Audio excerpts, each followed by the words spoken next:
గుణము కామధేనువని వ్యోమసీమ చాటే. రామ శాసనము తిరుగులేనిదని జలది బోధ చేసే. రామ దర్శనము జన్మధన్యమని రాయి కూడా తెలిపే.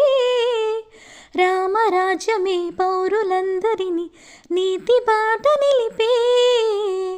రామ మంత్రమే తారకం బహుశక్తి ముక్తి సందాయకం.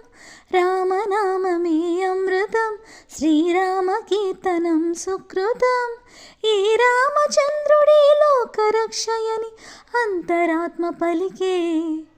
జగదానందకారక జయ జానకి ప్రాణనాయక శుభ స్వాగతం ప్రియ పరిపాలక.